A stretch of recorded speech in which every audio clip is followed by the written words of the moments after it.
सार्थ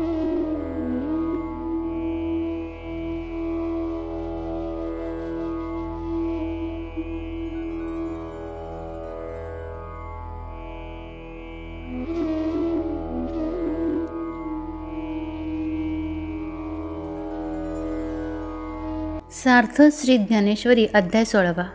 श्री गणेशाय नमः. श्री सरस्वते नमः. श्री गुरुभ्यो नमः. परमसंत सद्गुरू ठाकरसिंगजी महाराज यांच्या चरणी कोटी कोटी प्रणाम. परमसंत सद्गुरू बलजीतसिंगजी महाराज यांच्या चरणी त्रिवार वंदन. श्रीकृष्णाच्या चरणी कोटी कोटी प्रणाम. श्री ज्ञानेश्वर माऊलीच्या चरणी कोटी कोटी प्रणाम. आणि श्रोते हो, आपणाला साष्टांग दंडवत. ऐकूया अध्याय 16. श्री सद्गुरूला सूर्याची उपमा देऊन श्री ज्ञानेश्वर महाराज म्हणतात, जगाचा भास नाहीसा करणारा व अद्वैत रूप कमलाला उमलविणारा असा चमत्कारिक सूर्योदय झाला आहे, त्याला माझा नमस्कार असो. जो सूर्य उगवल्यामुळे अज्ञानरूप रात्रीचा नाश करून आणि ज्ञानरूपी चांदण्या नाहीशा करून ज्ञानी लोकास आत्मबोधाचा सुदीन करतो. जो सूर्य उगवल्यामुळे आत्मज्ञानाचा प्रकाश होऊन जीवरूप पक्षी देहाभिमान रूप घरटी सोडून जातात. सूक्ष्म देहरूपी कमलात जीव चैतन्यरूपी भ्रमर जो अडकलेला असतो तो ज्या सूर्याच्या उगवण्यामुळे बाहेर पडतो. शास्त्राधिकांच्या शब्दरूप अडचणीमध्ये सापडताच अज्ञानरूप सायंकाळ झाल्यामुळे ज्या बुद्धी आणि ज्ञान या चक्रवाक पक्षांच्या जोड्याची फुटाफूट होऊन ती उभयता जीवेश्वर भेदरूप नदीच्या दोन्ही काठावर वियोग दुःखाने ओरडत असतात, त्या बुद्धी बोधरूपी चक्रवाक पक्षांचे जोडपे ब्रह्मरूप आकाशात या सूर्योदयाच्या प्रकाशामुळे एकत्र होऊन समाधान पावते. ज्या सूर्याचा उदय झाल्यावर भेदरूपी चोरांची भीती नाहीशी होऊन योगी हेच पांथस्थ आत्मानुभवरूप वाट चालाव्यास लावतात. ज्या सूर्याच्या विवेकरूपी किरणाने ज्ञानरूपी सूर्यकांत प्रदीप्त होऊन संसाररूपी वने जाळून टाकतो. ज्या सूर्याच्या प्रखर किरणांनी आत्मस्वरूपी माळ जमिनीवर मृगजळाप्रमाणे महासिद्धीचा पूर आलेला असतो. जो आत्मबोधाच्या माथ्यावर सोहमरूपी माध्यान्हाच्या वेळी आल्यामुळे देहात्मभावाची म्हणजे मी देह आहे ही भ्रांतीची छाया पायाखालीच पडते. त्यावेळेस मायारूपी रात्र नाहीशी झाल्यामुळे विश्वरूपी स्वप्नासह विपरीत ज्ञानरूपी निद्रेची आठवण कोठून राहणार. म्हणून अद्वै बोधरूपी नगरात महानंदाची गर्दी होऊन आनंदभुवनाची देवघेव स्वस्तपणे चालते. किंबहुना याप्रमाणे समाधी सुखरूपी सुदीन नेहमी ज्या सूर्याच्या तेजामुळे प्रकाशित होतो, जो सूर्य आत्मस्वरूपी आकाशाचा राजा असून नेहमी बोधाचा उदय करणारा आहे, तो पूर्वादी दिशांसह उदय आणि अस्त यांचे अस्तित्व नाहीसे करतो. ज्ञानासगट अज्ञान नाहीसे करून शेवटी ज्ञानाचाही लोप करून आत्मज्ञानाचा उजेड करतो. फार काय सांगावे, तो सर्वत्र प्रातःकालाप्रमाणे सुख देतो. ज्या सूर्याच्या तेजापुढे दिवस आणि रात्र यांचा भास होत नसून जो दुसऱ्या प्रकाशाशिवाय स्वयंप्रकाशित असतो, असे चैतन्यरूपी सूर्य जे निवृत्तीनाथ महाराज, त्यांना वारंवार माझा नमस्कार असो. श्री ज्ञानेश्वर महाराज आणखी म्हणतात, त्यांची वाणीने स्तुती करणे शोभत नाही. ज्यावेळेस स्तुती करणारा स्तोत्र व स्तुत्य ही त्रिपुटी नाहीशी होते, तेव्हाच देवाच्या योग्यतेचे मानाने खरी स्तुती होते. सर्व वस्तूंचे ज्ञान नाहीसे होणे हेच ज्याला जाणणे होय, आणि मौन धारण करून काही एक वर्णन न करणे हेच ज्याचे वर्णन करणे होय. आणि जेव्हा आपलेपणाची आठवण नाहीशी होते त्यावेळेस ज्याची प्राप्ती होते, त्या तुमची स्तुती करण्याकरता पश्यंती आणि मध्यमा ह्या परेसह वैखरीस पाठी घालून लय पावतात. त्या तुम्हाला हे अद्वयानंदरूपी गुरु मी सेवक या नात्याने स्तुतिरूप अलंकार घालतो. हे घालणे जरी आपल्या योग्यतेच्या मानाने कमी आहे तरी त्याचा आपण स्वीकार करावा. एखाद्या दारिद्र्याने अमृताचा सिंधू पाहिल्यावर त्याच्या योग्यतेनुसार त्याचा काय पाहुणचार करावा याचे भान न राहून तो जसा भाजीपाल्याची मेजवानी करतो, त्या ठिकाणी भाजीपाला हेच पक्वान्न समजून त्याची पाहुणचार करण्याची पूर्ण इच्छा तीच विशेष मानली पाहिजे.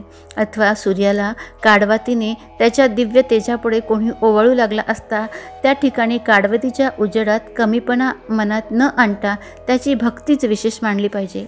लहान बालकाला योग्य आणि अयोग्य हे जर समजले तर मग बाळपण ते काय, म्हणून त्याच्या कृत्याचेच मातुश्री कौतुक मानून संतोष पावते. असे पहा, नाल्याच्या पाण्याचे लोट गंगेच्या पायावर पाय देऊन आत घुसले तर ती त्याला नको येऊ किंवा परत जा असे म्हणते का? भृगु ऋषींनी हृदयावर लाथ मारली हा खरोखर पाहू गेले असता केवढा अन्याय त्यांनी केला. परंतु उलटा तोच प्रेमाने अलंकार समजून शारंगधरांनी आपल्या हृदयावर गुरुप्रसाद म्हणून श्रीवत्सलांचन चिन्ह बाळगले. किंवा अंधाराने भरलेले जग सूर्योदय झाल्याबरोबर उजेडाने भरते, त्यावेळेस सूर्याने अंधारास मागे सर म्हणून म्हटले आहे का? त्याचप्रमाणे तुमच्या ठिकाणी भेदबुद्धीची तराजू करून तुम्हाला सूर्याबरोबर पारड्यात घालून तुलना केली. ह्या माझ्या हातून घडलेल्या अपराधाची गुरु आपण क्षमा करा. योग्यांनी ध्यान करून तुमची प्राप्ती करून घेतली, वेदांनी आपल्या वाचेने तुमचे वर्णन केले. ह्या गोष्टी जशा तुम्ही सहन केल्या त्याचप्रमाणे मी जी तुमची तुलना केली त्याची क्षमा करा. परंतु तुमचे गुणानुवाद वर्णन करण्यास प्रवृत्त झालो आहे तर माझा तो अपराध न समजता काय पाहिजे ते करा, परंतु मी अर्धपोटी उठणार नाही. मी गीतारूप प्रसादामृताचे आवडीने वर्णन करू लागलो, तो तुमच्या कृपेने मला दुप्पट बळ आले. प्रभो, माझ्या वाचेने अनंत जन्मी सत्यभाषण रूप तप केले, त्याचे फळ हे गीता नामक महाद्वीप मला मिळाले. मी आजपर्यंत जी बहुत पुण्याई केली तिने तुमचे गुणानुवाद वर्णन करणे हेच फळ मला देऊन ती माझी उतराई झाली. मी देहसंबंधाच्या अरण्यात जेथे जन्ममरण घ्यावे लागते तेथे सापडलो होतो. ती सर्व माझी पीडा आज दूर झाली, जी गीता या नावाने प्रसिद्ध आहे आणि अविद्येचा नाश करून बळवान झाली आहे. ती तुमची कीर्ती आम्ही वर्णन करण्यासारखी आहे. दारिद्र्याच्या घरी अकस्मात महालक्ष्मी आली तर त्याला दरिद्री म्हणता येईल काय? अथवा अंधकाराच्या घरी दैवयोगाने सूर्य पाहुणा आला तर तोच अंधकार जगाला प्रकाशमय होत नाही का? ज्या ईश्वराच्या योग्यतेपुढे जग हे परमाणू एवढेही दिसत नाही, तो ईश्वर भक्तीने पाहिजे ते रूप धारण करीत नाही का? त्याचप्रमाणे माझे गीतेचे व्याख्यान म्हणजे आकाशाच्या पुष्पाचा वास म्हणजे अघटित करणे होय. परंतु आपण समर्थ असल्यामुळे माझी हौस पूर्ण केली. म्हणून ज्ञानदेव म्हणतात, तुमच्या प्रसादाने गीतेतील सर्व श्लोकांचा अर्थ मी स्पष्ट करेन. तरी 15व्या अध्यायात श्रीकृष्णाने अर्जुनास सर्व शास्त्र सिद्धांत स्पष्ट करून सांगितला. ज्याप्रमाणे अंगात मुरलेल्या रोगाची उत्तम वैद्याने चिकित्सा करून निदान ठरवावे, त्याचप्रमाणे ब्रह्म हे मायेच्या उपाधीने जगद्रूप धारण करते, त्याची वृक्षाबरोबर तुलना केली आणि अविनाशी असा जो देहातील जीवात्मा तो पुरुष या शब्दाने स्पष्ट करून सांगितला. त्याने चैतन्याला मायेच्या उपाधीने आकारास आणले. नंतर केवळ शुद्ध जे आत्मतत्व म्हणजे ब्रह्म त्याला उत्तम पुरुष या शब्दाने स्पष्ट केले. आत्मप्राप्तीकरता बळकट साधन जे ज्ञान तेही स्पष्ट करून सांगितले. म्हणून या अध्यायात निरूपण करण्याचे काहीच उरले नाही, परंतु गुरु आणि शिष्य यांच्या स्नेहातिशयामुळेच बोललेलीच गोष्ट पुन्हा बोलण्यात येते. याप्रमाणे 15व्या अध्यायात सांगितलेल्या सर्व गोष्टी ज्ञानांना पूर्ण रीतीने समजल्या, परंतु इतर जे मुमुक्ष होते त्यांची शंका निवारण झाली नाही. असा जो मी पुरुषोत्तम त्याला जो सर्व मर्मज्ञ ज्ञानाची प्राप्ती करून घेऊन भेटतो तो सर्वज्ञ व तोच माझा खरा भक्त होय, असे त्रैलोक्यनायक भगवान श्रीकृष्णांनी 15व्या अध्यायाच्या शेवटल्या श्लोकात परमसंतोषाने ज्ञानाचे विशेष वर्णन केले आहे. संसाराचा घोट घेऊन ब्रह्माचे दर्शन होण्याबरोबर पाहणारा ब्रह्मरूप होऊन जीवाला आनंदरूपी राज्याचा पट्टाभिषेक होतो. असा ब्रह्मप्राप्तीचा दुसरा बलवत्तर उपाय नाही आणि सर्व उपायात यथार्थ ज्ञान हा राजा आहे, असे श्रीकृष्ण म्हणाले. याप्रमाणे आत्मज्ञान प्राप्तीची इच्छा करणारे जे होते त्यांना संतोष होऊन त्यांनी आपले प्राण ज्ञानावरून ओवाळून टाकले. आता ज्याबद्दल आवड उत्पन्न होते त्या वस्तूबद्दल अधिकाधिकच विचार उत्पन्न होतात, असे प्रेमाचे लक्षणच आहे. म्हणून जिज्ञासूंपैकी ज्यांना केवळ ज्ञानाचा अनुभव नव्हता त्यांना ज्ञान प्राप्त करून घेऊन त्याचे रक्षण कसे करावे अशी काळजी उत्पन्न झाली. म्हणून तेच अपरोक्ष ज्ञान आपल्यास कसे प्राप्त होईल आणि पुढे कसे वृद्धिंगत होईल, किंवा जे ज्ञान प्राप्त न व्हावे आणि प्राप्त झाले असताही आडमार्गास लावावे, अशी ज्ञानास विघ्न करणारी कोणती गोष्ट आहे ती समजावी. मग ज्ञानप्राप्तीच्या विरुद्ध अशी जी गोष्ट असेल ती सोडून देऊन ज्ञानप्राप्तीस हितकर अशी कोणती गोष्ट आहे ती मनोभावाने विचारावी. याप्रमाणे ज्ञानप्राप्तीची इच्छा करणाऱ्या तुम्ही जी मनात शंका आणली आहे तिचे निवारण करण्याकरता श्रीकृष्ण उपाय सांगतील. ज्ञानाची उत्तम वेळेवर प्राप्ती होऊन त्याचे योगाने स्वरूपाची प्राप्ती होईल अशी जी दैवी संपत्ती तिचे वर्णन करतील. आणि ज्या आसुरी संपत्तीमुळे रागद्वेषास थारा मिळून ज्ञानाचा नाश होतो तिचेही वर्णन करतील. अशी दैवी आणि आसुरी संपत्ती ज्यांच्या योगाने इष्ट आणि अनिष्ट कृत्ये घडतात ते सांगण्याची 9व्या अध्यायात सुरुवात केली होती. त्यावेळेस सगळा विचार करावायचा होता, परंतु दुसरा प्रसंग उद्भवल्यामुळे तो तसाच राहिला. म्हणून तो प्रसंग आता देव निरूपण करतील. त्या निरूपणाच्या संबंधाने मागील 15 अध्याय झाले. त्याचे पुढचा हा 16वा अध्याय होय. परंतु हे असो, या 2 संपत्ती दैवी आणि आसुरी ज्ञानाची प्राप्ती आणि हानी करून देण्यास समर्थ आहेत. मोक्षमार्गात सोबत करणारी व मोहरूप रात्री वाट चालण्यास धर्मरूप मशाल होय. तिचे आधी वर्णन करतो ते ऐका. ज्या कुटुंबात एक मनुष्य दुसऱ्याचे संरक्षण करतो अशी पुष्कळ कुटुंबे जेथे एका ठिकाणी संरक्षण केली जातात त्यालाच लोक संपत्ती असे म्हणतात. अशी जी दैवयोगाने एके ठिकाणी जमलेल्या सर्वात सुख देणारी संपत्ती तिलाच दैवी संपत्ती असे म्हणतात. श्री भगवान म्हणाले, अभय, चित्तशुद्धी, ज्ञान आणि योग यांचे ठिकाणी एकनिष्ठता, दातृत्व, बाह्य इंद्रियांचा संयम, यज्ञ, वेदांचे सार्थ पठन, तम, सरळपणा. आता या दैवी गुणांमध्ये ज्याला प्रमुखत्व प्राप्त होते त्याला अभय असे म्हणतात. जो महापुरात उडी घालीत नाही त्याला बुडण्याचे भय नसते, किंवा जो पथ्याने वागतो त्याला रोग उत्पन्न होत नाही. यात त्याचप्रमाणे जो कोणतेही कर्म करतेवेळी अहंकार उत्पन्न होऊ देत नाही त्याला संसाराचे भय कुठून असणार. अथवा अद्वैत भावाच्या विस्ताराने जो सर्व जग आत्मस्वरूप आहे असे समजतो त्याला भयाची गोष्टही ऐकू येत नाही. पाणी मिठास बुडविण्यास लागले असता जसे मिठाचेच पाणी होते त्याचप्रमाणे आपली अद्वैत भावना झाल्यावर भयाचा नाश होतो. अरे, अभय ज्याला म्हणतात त्याची ही लक्षणे होत व हे अभय सम्यक ज्ञानाची इच्छा करणाऱ्याचे पाठीराखे होय. आता शुद्ध बुद्धी जिला म्हणतात ती अशा चिन्हांनी ओळखावी. ज्याप्रमाणे राखुंडी जळतही नाही आणि विझतही नाही त्याचप्रमाणे ज्या बुद्धीच्या ठिकाणी संकल्प आणि विकल्प हे दोन्ही नसतात, किंवा प्रतिपदेश सुरुवात होण्याच्या पूर्वी आणि अमावस्या संपल्यानंतर मधल्या वेळात चंद्राचे जे निजरूप असते, अथवा ग्रीष्म ऋतूच्या अंती आणि वर्षा ऋतू सुरू होण्याच्या पूर्वी गंगेच्या पाण्याचे स्वरूप निव्वळ ज्याप्रमाणे असते त्याप्रमाणे संकल्प आणि विकल्प हे दोन्ही ज्या ठिकाणी उरले नाहीत आणि रजोगुण व तमोगुण हेही ज्या ठिकाणी नाहीसे झाले आहेत आणि ज्या बुद्धीस स्वरूपाचे ज्ञान करण्याची आवड उत्पन्न झालेली आहे, इंद्रिय वर्गांनी आवडते किंवा नावडते विषय दाखवले असताही ज्या बुद्धीच्या ठिकाणी इच्छा उत्पन्न होत नाही, पतिव्रता स्त्रीचा पती गावास गेल्यामुळे ती विरहाने व्याकुळ विव्हळ झाली असता तिला पाहिजे तेवढी हानी किंवा लाभ यांची वार्ता सांगितली तरी त्याकडे जसे तिचे मन जात नाही, त्याचप्रमाणे स्वरूपाची आवड उत्पन्न होऊन बुद्धी एकनिष्ठ होणे याला सत्वशुद्धी म्हणतात असे केशी दैत्यास मारणारे श्रीकृष्ण म्हणाले. आता आत्मलाभाकरिता ज्ञान किंवा योग या दोहोंपैकी आपली बुद्धी ज्यावर स्थिर होईल त्या ठिकाणी आपली चित्तवृत्ती स्थिर करावी. ज्याप्रमाणे पुढे कोणतीही आहुती देणे राहिली नाही, म्हणजे पूर्णाहुती देतात, किंवा कुलीन मनुष्याने आपली कन्या उत्तम कुळात अर्पण केल्यावर जशी तिजविषयी त्याची काही एक इच्छा उरत नाही, अथवा समुद्रमंथन करून लक्ष्मीवर आल्यावर तिने सर्व देवा सोडून एका विष्णूसच वरले, त्याचप्रमाणे विकल्परहित होऊन योग किंवा ज्ञान यांच्या ठिकाणी वतनदार होणे हा तिसरा ज्ञानयोग होय.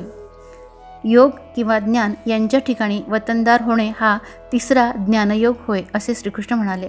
आता काया वाचा मने करून शपथनुसार आपल्यास जे दान करायचे ते आपला शत्रू असून जर खरोखर अडलेला असेल तर त्यासही विन्मुख लावणे हेच खरे दान होय.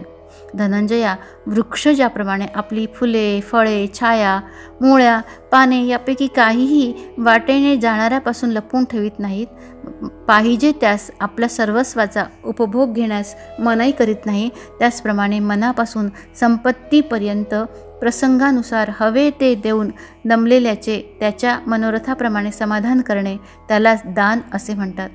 मनापासून संपत्तीपर्यंत प्रसंगानुसार हवे ते देऊन दमलेल्याचे त्याच्या मनोरथाप्रमाणे समाधान करणे त्यालाच दान असे म्हणतात व ते मोक्षरूपी ठेवा दृष्टीस पडण्याचे अंजन आहे. हे असो, आता दमाची लक्षणे सांगतो ती ऐक. ज्याप्रमाणे शस्त्र धारण करणारा शत्रूचा नाश करतो, त्याचप्रमाणे विषय आणि इंद्रिये यांचे जे ऐक्य झालेले असते त्याचा जो वियोग करतो, विषय आणि इंद्रिये यांचे जे ऐक्य झालेले असते त्याचा जो वियोग करतो, त्याचप्रमाणे इंद्रियद्वारा येणाऱ्या विषयांचा वारा देखील लागू देत नाही, ती व सर्व इंद्रिये प्रत्याहाराच्या ताब्यात बांधून ठेवतो. चित्ताच्या आत घडून गेलेली जी प्रवृत्ती ती 10 इंद्रियांच्या द्वारांनी वैराग्यरूप अग्नी आत घालून बाहेर काढतो. श्वासोच्छ्वास बंद करण्याहूनही योग्यांची जी अति कठीण व्रते त्यांचे उत्तम रीतीने जो रात्रंदिवस आचरण करतो, हे दम म्हणून ज्याला म्हणतात त्याचे लक्षण होय. आता यज्ञ म्हणजे काय ते संक्षेपाने सांगतो ऐक. तर ब्राह्मण आणि स्त्रियादिक यांच्यामधील सर्वांनी आपल्या अधिकारानुसार ज्याला ज्या उक्त दैवतांचे पूजन आणि धर्म असतील ते यथाशास्त्र विधीने आचरावे. ज्याप्रमाणे ब्राह्मणाने षटकर्माचे आचरण करावे आणि शूद्राने त्यास वंदन करावे, हाच त्यांचा यज्ञ होय आणि त्या दोहासही त्यांच्या यशाचे सारखेच फल मिळते.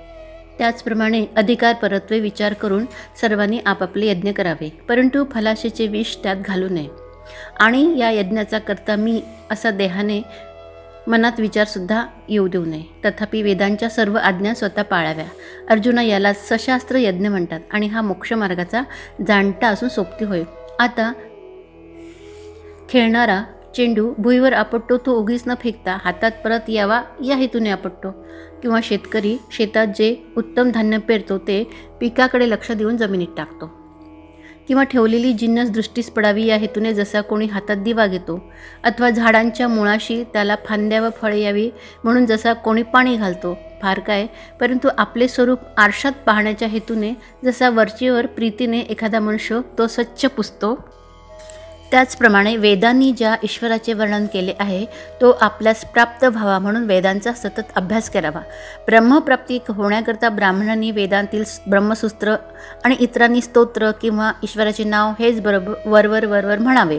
देव म्हणतात पार्था, ज्याला स्वाध्याय म्हणतात ते हेच होय. असो, आता तुला तप शब्दाचा अभिप्राय सांगतो, तो ऐक. तर आपले सर्वस्व दान करणे यालाच दान म्हणतात व द्रव्य उडवणे ते दान नसून व्यर्थ खर्च करणे होय. ज्याप्रमाणे कडू वृंदावनाचे फळ झाडास लागूनही कोणाच्या उपयोगास न येता व्यर्थ सुकून जाते, पण औषधरूपाने सर्व जगाच्या उपयोगी पडते. किंवा धूप अग्नीत पडून स्वतःचा नाश करून घेतो पण सर्वांस सुगंध देतो. किंवा सोने जो शुद्ध करावे तो ते वजनात कमी भरते पण कसाच जास्त चढते. किंवा कृष्ण पक्षामध्ये चंद्र एक कलेने कमी होतो पण कृष्ण पक्षाचे पोषण करतो, सर्व औषधांचे पोषण करतो. त्याचप्रमाणे हे वीरा, ब्रह्मस्वरूपाची प्राप्ती होण्याकरता प्राण, इंद्रिय आणि शरीर यांचे जे झिजविणे त्यालाच तप असे म्हणतात. अथवा इतर जी तपे आहेत ती ह्या तपाप्रमाणे शुद्ध नाहीत. म्हणून हंसपक्षी जसे दुधात आपली चोच घालून दूध आणि पाणी वेगळे करतो, त्याचप्रमाणे देह आणि जीव यांचे ऐक्य मोडून टाकण्याकरता तो जन्मतःच हात घालून विवेकाने निराळे करण्याचा विचार नेहमी अंतःकरणात बाळगतो आणि आत्मविचार झाला असता बुद्धीचे विषयाकडील मार्ग कुंठित होतात. ज्याप्रमाणे मनुष्य जागा झाला असता निद्रा आणि स्वप्न ही दोन्ही आपोआप नाहीशी होतात, त्याचप्रमाणे धनुर्धरा आत्मप्राप्ती करून घेण्याकरता जो अंतःकरणात विवेक उत्पन्न होतो त्यालाच तप असे म्हणतात. ज्याप्रमाणे दूध हे मुलास हितकारक आहे व प्राण हा जसा सर्व भूतांचे ठाई सारखाच आहे, त्याप्रमाणे ज्याचे प्राणीमात्रांशी सौजन्य आहे त्यालाच आर्जव असे म्हणतात. ज्यांचे प्राणीमात्राशी सौजन्य आहे त्यालाच आर्जव असे म्हणतात. अहिंसा, सत्यभाषण, राग न येणे, संन्यास, अंतःकरणाचा उपशम, चहाडी न करणे, प्राणीमात्रावर दया करणे, विषय लंपट न होणे, नम्रता, जनलज्जा आणि स्थिरपणा. आता काया वाचा मनाने जगाला सुख व्हावे या हेतूने जे वर्तन करणे तेच अहिंसेचे खरे लक्षण होय. आता तीक्ष्ण असून मऊ म्हटले म्हणजे जसे कमळ. तीक्ष्ण असून मऊ म्हटले म्हणजे जसे कमळ ते पाण्याचा भेद करून वर येते परंतु मऊ असते, किंवा चंद्राचे तेज पडते परंतु ते शीतल असते. जे औषध रोग्यास दिले असता रोगाचा नाश करील आणि जिभेसही कडू लागणार नाही असे औषध सापडावायचेच नाही, म्हणून त्याची उपमा या ठिकाणी लागू पडत नाही. तर मऊपणा म्हटला म्हणजे डोळ्यातील बुबुळ्यावर घासले असताही जे खुपत नाही व कठोरपणा पाहू गेले असता जे पाणी पर्वताचा कडाही फोडून बाहेर पडते, त्याप्रमाणे संशय निवृत्ती करण्यात जे लोखंडाप्रमाणे तीक्ष्ण असते व ऐकले असता माधुर्याला लाज होते, जे ऐकले असता कानासही त्याचे सेवन करावे असे वाटते आणि सत्यपणाच्या बळाने ब्रह्मापर्यंत जाऊन पोचते. फार काय, परंतु त्याची गोडी इतकी असते की कोणीही फसत नाही आणि त्यातील सर्व अर्थ पाहू गेले असता त्यापासून कोणाच्या मनालाही धक्का बसावायचा नाही. एरवी पारध्याचे गाणे कानास गोड लागते परंतु खरेपणाच्या दृष्टीने पाहिले असता ते मृगास घातकच असते.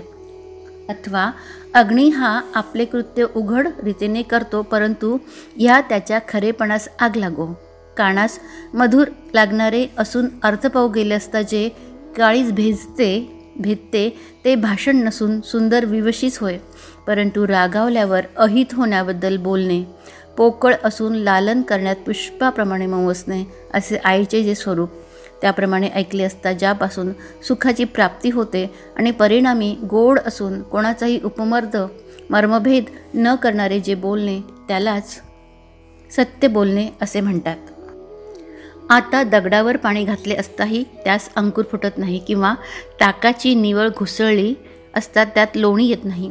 सापाच्या कातीच्या डोक्यावर पाय दिला असता ती फडावर करीत नाही आणि वसंत ऋतू प्राप्त झाला असताही आकाशात जशी फुले येत नाही. अथवा रंभेच्या स्वरूपाने शुकास ज्याप्रमाणे विषय वासना झाली नाही, किंवा भस्मात तूप ओतले असता जसा अग्नी पेटत नाही, त्याप्रमाणे ज्या अक्षराने काम आणि क्रोध उत्पन्न होतो त्यांचा उच्चार केला असता, किंवा हे पंडूसुद्धा ज्याचे आयुष्य संपले आहे त्याला उठविण्याकरता ब्रह्मदेवाच्या जरी पाया पडले तरी तो ज्याप्रमाणे उठत नाही त्याप्रमाणे त्याच्या ठिकाणी क्रोध आणण्याविषयी खटपट केली असता क्रोध येत नाही. याच स्थितीला अक्रोधत्व म्हणतात असे श्रीकृष्णांनी अर्जुनास सांगितले.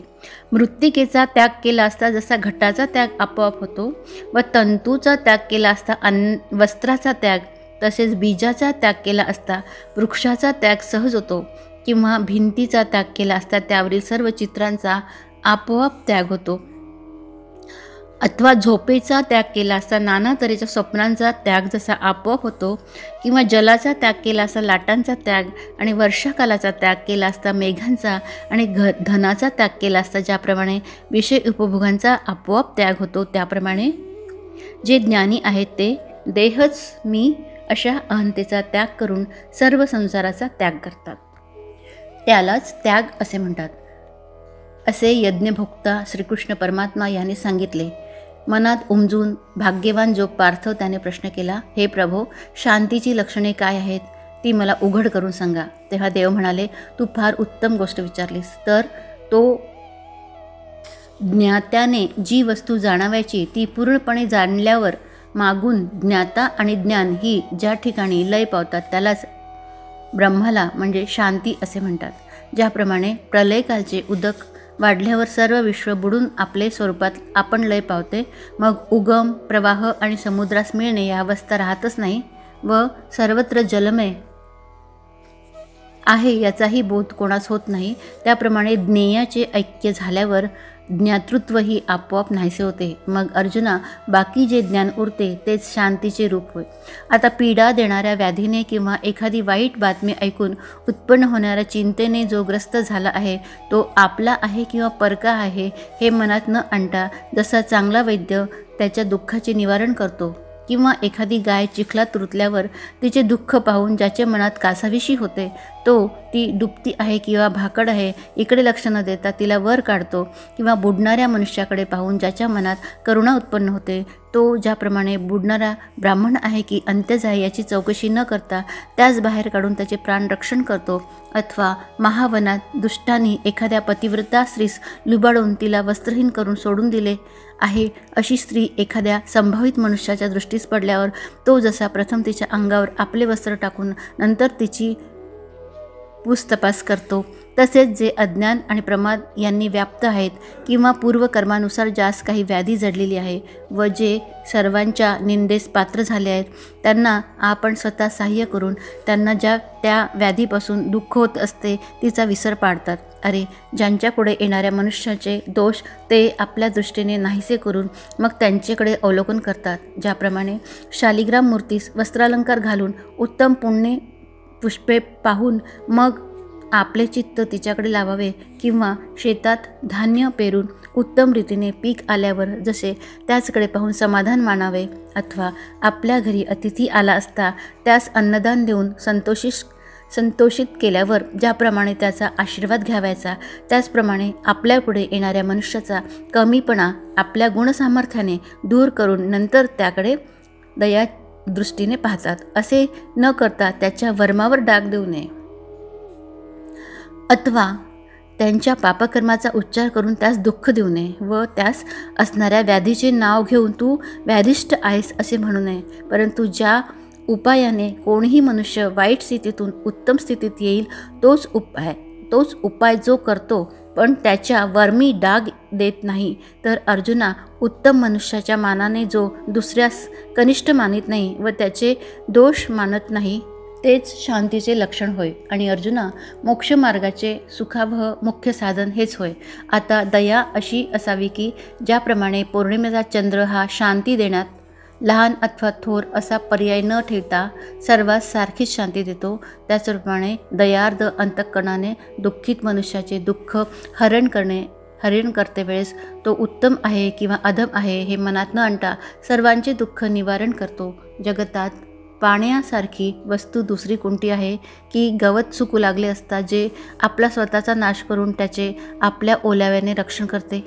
त्याप्रमाणे आपल्या समोर पीडित मनुष्य आला असता त्याच्या कळवळीने त्यास जरी आपले सर्वस्व दिले तर आपण त्यास काहीच दिले नाही असे जो मानतो, पाणी वाहत असताना वाटेत खळगा आला असता तो भरून टाकण्याकरता जसे ते पुढे जात नाही तसा आपल्या समोरील श्रमलेल्या मनुष्यास संतोषित केल्याशिवाय तो पुढे जात नाही.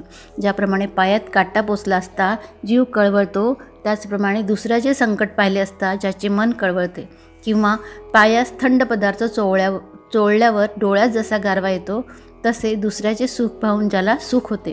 किंबहुना तहान लागलेल्या मनुष्याची तृषा भागण्याकरता जसे जगात पाणी निर्माण केले आहे त्याचप्रमाणे दुःखित मनुष्याचे दुःख हरण करण्याकरताच जो या जगात राहतो. गुणांनी युक्त जो पुरुष असतो तो दयेची केवळ मूर्तीच होय. आणि हे विरोत्तमा, त्याचा जन्मतः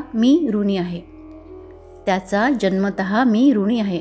सूर्योदय होण्याबरोबर कमळाचे फूल उमलते, परंतु सूर्य जसा त्याच्या सुगंधाचा उपभोग घेत नाही, किंवा वसंत ऋतूत वनात पुष्कळ झाडे टवटवीत होतात तथापि त्यातील एकाही झाडाचा उपभोग न घेता तो चालता होतो. फार काय, लक्ष्मी महासिद्धीसह जरी श्री विष्णूजवळ प्राप्त झाली तरी जसे त्यांचे तिच्याकडे लक्ष जात नाही तसेच आपल्यास आवडणारे इहलोकीचे किंवा परलोकीचे भोग जरी चाकर झाले तरी त्यांच्या मनात त्यांचा उपभोग घ्यावा असे येत नाही. फार काय सांगावे, ते कौतुकाने देखील विषयांची इच्छा करीत नाही.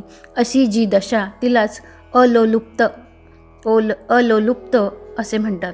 मधमाशीस जसे तिचे मोहोळ सुखकारक आहे, किंवा जलचरास जसे पाणी प्रिय आहे, किंवा पक्ष्यांना आकाश फिरण्यास मोकळे आहे, किंवा बालकाला सुख व्हावे या दृष्टीने आईचे जसे त्यावर प्रेम असते, अथवा वसंत ऋतू सुरू झाल्यावर जसा मलय पर्वतावरील वारा मंद सुगंध वाहतो, प्रिय वस्तू पाहिली असता जसे डोळ्यात समाधान होते, किंवा ज्याप्रमाणे कासवी आपल्या दृष्टीने पिलांचे पोषण करते त्याचप्रमाणे ज्यांची दृष्टी भूतमात्राच्या ठिकाणी प्रेमयुक्त असते.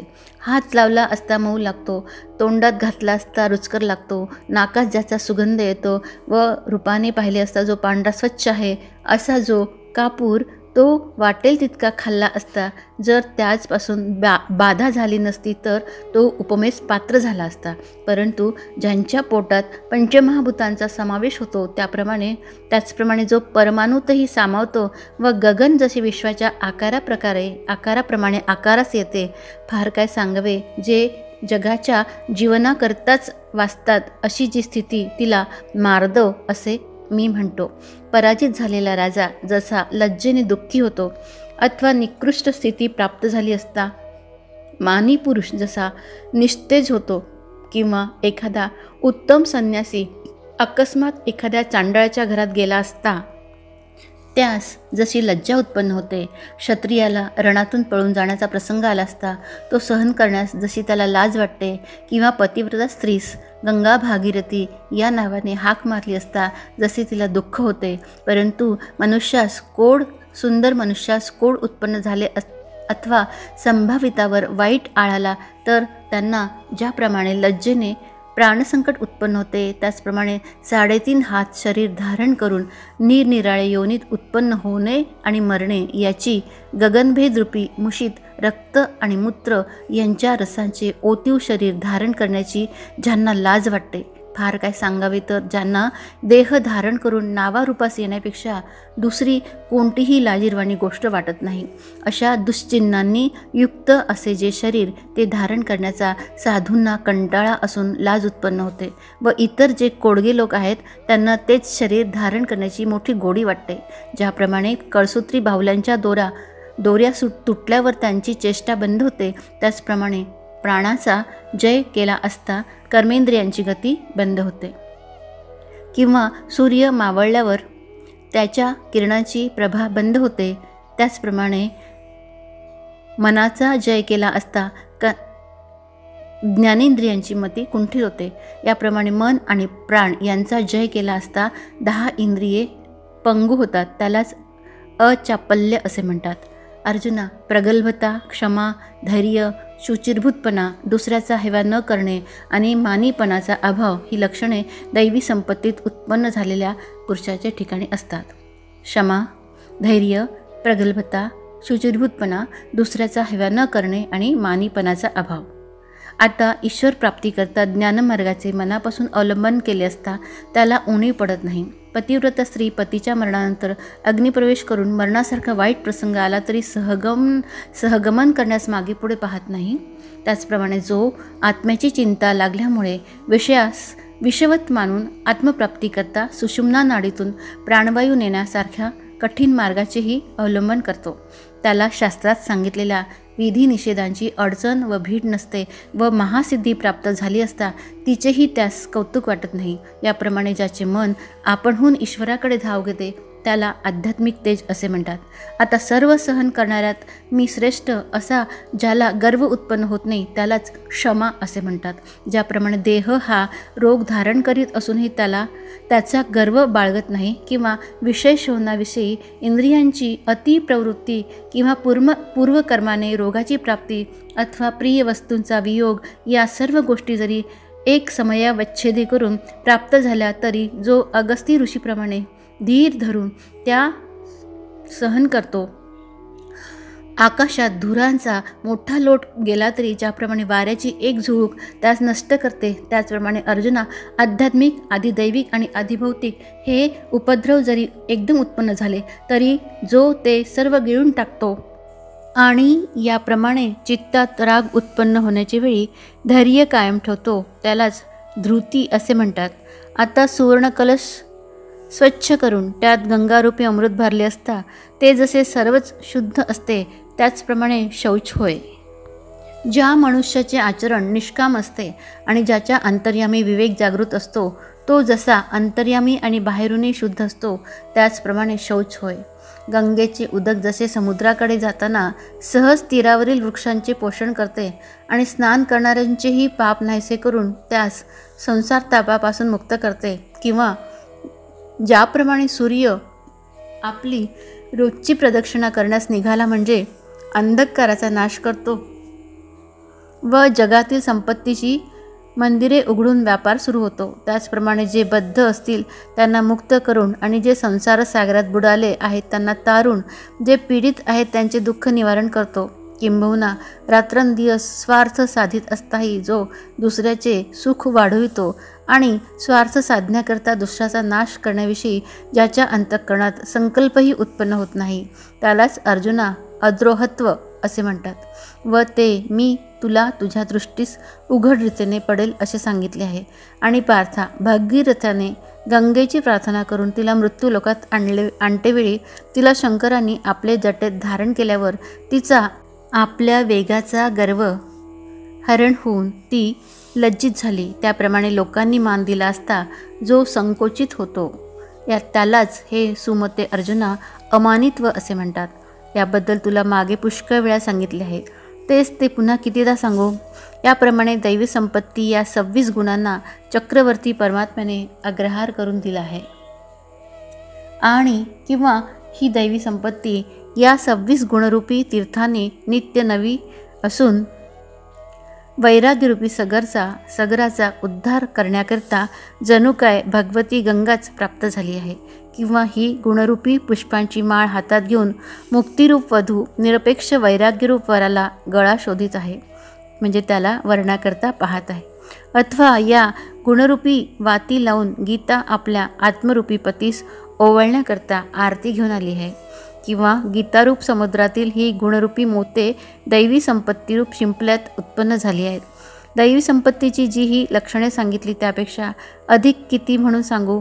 आता आसुरी संपत्ती ही दुःखरूपी वेली असून दोषरूपी काट्यांनी जरी भरलेली आहे तरी तू आपले मनात ती समजून घे. कारण असे पहा की जी वस्तू त्याज्य आहे ती आपल्या उपयोगाची नाही हे खरे, पण तिचा त्याग करण्याकरताच ती फार सावधपणे ऐकून घे. हे बघ, जीवांना भयंकर अशी नरकप्राप्ती करून देण्याकरता घोर दोषांनी जी आपली जूट केली आहे तीच ही आसुरी संपत्ती किंवा सगळी विषय एकत्र झाली म्हणजे ज्याप्रमाणे त्यास काळकूट असे नाव द्यावे त्याचप्रमाणे आसुरी संपत्ती म्हणजे दोषांचा गोळाच होय. अर्जुना, ढोंगीपणा, गर्व, मानीपणा, क्रोध, मर्मभेदक भाषण आणि अज्ञान ही लक्षणे आसुरी संपत्तीत उत्पन्न झालेल्या पुरुषाचे ठिकाणी असतात. हे वीरा, या आसुर दोषांमध्ये जो मुख्य म्हणून प्रसिद्ध आहे तो दंभ असा आहे. ज्याप्रमाणे आपल्या आईची निंदा करून तिचे दोष लोकास उघड केले असता ती तीर्थाप्रमाणे असल्यास पावन करणारी असूनही आपल्या पतनास तीच कारणीभूत होते. किंवा गुरुपासून संपादन केलेली ब्रह्मविद्या जर चव्हाट्यावर उघड करीत बसले तर ती आपले हित करणारी असूनही तिच्यापासून आपले अहितच होते.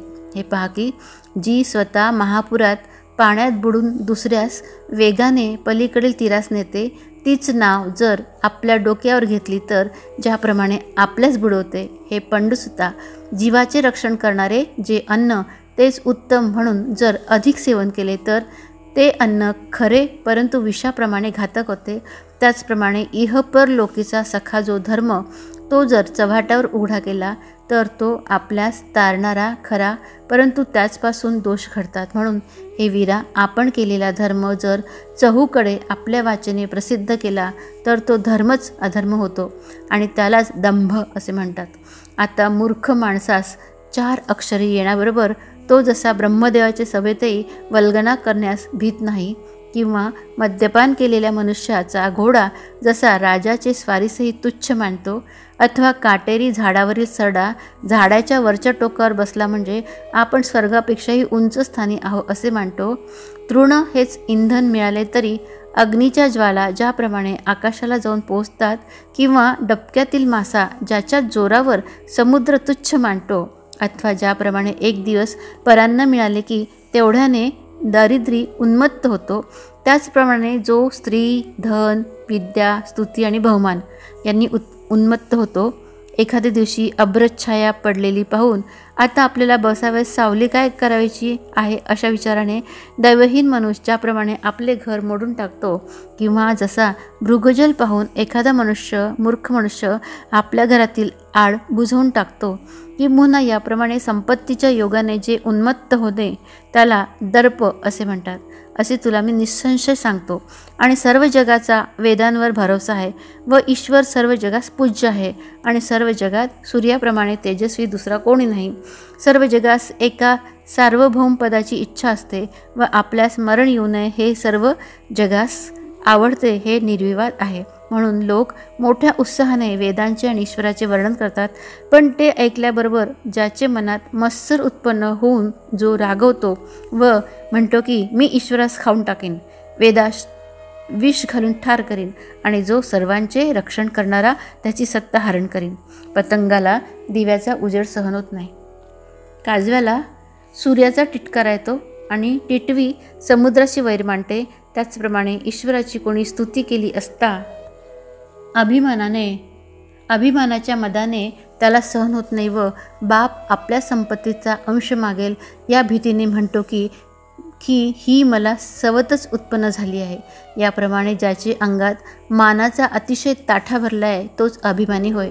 तो उन्मत्त पुरुष रवरव नरकाचा हमरस्ताच होय. आणि दुसऱ्याचे सुख पाहण्याचे निमित्त होण्याबरोबर ज्याच्या मनोवृत्तीस क्रोधरूप अग्नीचे विष चढते, ज्याप्रमाणे तापलेल्या तेलात थंड पाणी टाकले असता ते जास्त भडकते, किंवा चंद्राला पाहताच कोल्हा आपल्या मनात जळफळायस लागतो, ज्याच्या योगाने सर्व विश्वाचे व्यापार सुरू होतात, तोच सूर्य सकाळी उगवलेला पाहून पापी घुबडाचे मात्र डोळे फुटतात.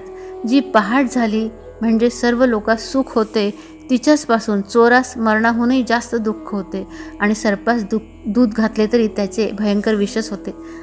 अगाध अशा समुद्रजलाचे प्राशन करीत असताही वडवाग्नी उलटा अधिकच प्रदीप्त होतो, आणि त्याला शांतता म्हणून कसली ती नाहीच. त्याचप्रमाणे दुसऱ्याचे विद्या, विनोद, वैभव आणि सभ्यता, सौभाग्यता ही पाहून ज्याच्या अंगाचा अगदी तिळपापड होऊन जातो त्याला क्रोध असे म्हणतात. ज्याचे मन सर्पाच्या वारुळाप्रमाणे असून दृष्टी बाणांच्या अग्रांप्रमाणे तीक्ष्ण असते, आणि ज्याचे भाषण अग्नीच्या वर्षावाप्रमाणे प्रखर असते, आणि ज्याच्या इतर क्रिया पोलादी कर्वताप्रमाणे इतरांना त्रासदायक आहेत, अशा प्रकारे जो दुसऱ्याच्या मनास खेद होणाऱ्या क्रियांनी अंतर्बाह्य भरलेला आहे तो मनुष्यात अधम असे समज याप्रमाणे पारुष्याचे लक्षण होय. आता अज्ञानाची लक्षणे सांगतो तो ऐक. ज्याप्रमाणे दगडास थंडी आणि ऊन यांच्या स्पर्शाची समज नसते, किंवा जन्मांधास रात्र आणि दिवस समजत नाही, अग्नी भडकल्यावर तो जसा कोणत्या वस्तूचा नाश करावा किंवा कोणत्या वस्तूचा करू नये हे जाणत नाही, अथवा परिसात सोने किंवा लोखंड याच भेद जात नसतो, किंवा पळी ज्याप्रमाणे नाना तऱ्हेच्या रसात फिरवली तरी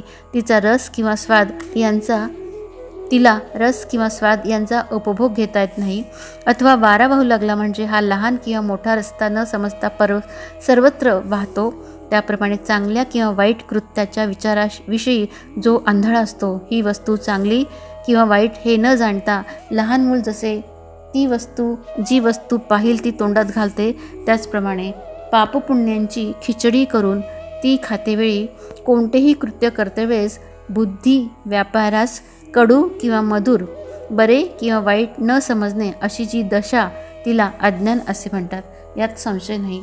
याप्रमाणे 6ही दोषांची लक्षणे तुला सांगितली. हे 6ही दोष अंगी असल्यामुळेच ही आसुरी संपत्ती मोठी बलाढ्य झालेली आहे. ज्याप्रमाणे सर्पाचे शरीर लहान असले तरी त्याचे विष भयंकर असते, किंवा प्रलयाग्नी, विद्युदग्नी व वडवाग्नी या 3 अग्नींची संख्या पाहू गेले असता थोडी आहे, पण ते भडकल्यावर त्यांना प्राणाहुती करण्याला हे विश्वही पुरणार नाही. ब्रह्मदेवास शरण गेले असताही ज्या त्रिदोष झालेल्या मनुष्याचे मरण चुकत नाही, त्या 3 दोषांच्या दुप्पट हे 6 दोष आहेत असे समज. या संपूर्ण 6 दोषांनी ह्या आसुरी संपत्तीची उभारणी झाली असल्यामुळे ही कमी आहे असे नाही, परंतु क्रूर ग्रहांचा समुदाय एखाद्या वेळी एकाच राशीला येतो किंवा निंदा करणाऱ्याला जशी सर्व पापे लागतात, मरण समीप आलेल्या मनुष्यास ज्याप्रमाणे सर्व रोग ग्रस्त करतात किंवा कुमुहूर्ताचे वेळी कुयोग एकत्र होतात, दुसऱ्यावर विश्वास ठेवणारा मनुष्य चोरांच्या तावडीत सापडावा किंवा थकला भागलेला मनुष्य महापुरात पडावा म्हणजे त्यांचे वाईट परिणाम होतात, त्याप्रमाणे या दोषांनी मनुष्याचे अतिशय अनिष्ट होते. किंवा शेळी मरतेवेळी तिला 7 नांग्यांची इंगळी चावते, त्याप्रमाणे हे 6 दोष त्या मनुष्यास प्राप्त होतात की ज्याचे मोक्षमार्गास जाण्याचे सर्व उपाय बंद असल्यामुळे तो जो संसार सागरात बुडतो. आणि अर्जुना, अधम योनीच्या पायऱ्यांनी उतरत जो स्थावर योनीच्या तळापर्यंत येऊन ठेपतो, हे असो, त्याच्या ठिकाणी हे 6 दोष एकत्र होऊन आसुरी संपत्ती वाढवितात. याप्रमाणे जगात ज्या ह्या 2 संपत्ती प्रसिद्ध आहे त्यांची निरनिराळी लक्षणे तुला सांगितली. दैवी संपत्तीपासून संसारातून सुटका होते आणि आसुरी संपत्तीपासून संसाराचे बंधन प्राप्त होते. अर्जुना, तू दैवी संपत्तीत जन्मला आहेस तेव्हा तू शोक करू नकोस. 2 संपत्तीपैकी पहिली जी दैवी संपत्ती तुला सांगितली ती म्हणजे मोक्षरूपी सूर्याच्या उदयाने झालेली पहाटच आहे असे समज. सूर्योदयाच्या पूर्वी जशी पहाट होते अशी ह्या दैवी संपत्तीची प्राप्ती म्हणजेच मोक्षापूर्वीची स्थिती होय. दुसरी जी आसुरी संपत्ती ती जीवास मोहरूपी लोखंडाची प्रत्यक्ष बेडीच होय. पण हे ऐकून तू मनात धास्ती घेशील हो. हे पहा की सूर्याने रात्रीचा का धाक बाळगावा. हे धनंजया, या आसुरी संपत्तीच्या सपाटात तोच सापडतो की जो या 6ही गुणास आश्रय देतो. अर्जुना, तू तर असा जन्म पावला आहेस की आता सांगितलेल्या या दैवी गुणांचा उत्तम असा समुद्रच आहे. म्हणून पार्था, तू या दैवी संपत्तीचा स्वामी होऊन मोक्ष सुख घेण्यास ये. अर्जुना, या लोकी दैव आणि आसुर असे 2 प्रकारचेच मनुष्याचे वर्ग आहेत. त्यापैकी दैव वर्ग पूर्वी तुला विस्ताराने सांगितलाच आहे. आता आसुर वर्गाची लक्षणे सांगतो ती ऐक. आणि या दैवी व आसुरी संपत्तींनी युक्त अशा लोकांच्या वागणुकीचे अनादिसिद्ध मार्ग चालत आलेले आहेत. ज्याप्रमाणे रात्री निशाचरांचे व्यापार चालू असतात व दिवसा मनुष्याधिकांचे योग्य व्यवहार चालत असतात, त्याचप्रमाणे अर्जुना, आपापल्या मार्गाने ही दैवी व आसुरी सृष्टी चालत असते. त्याचप्रमाणे ज्ञान सांगतेवेळी दैवी संपत्ती मागले अध्यायात विस्तार करून सांगितली.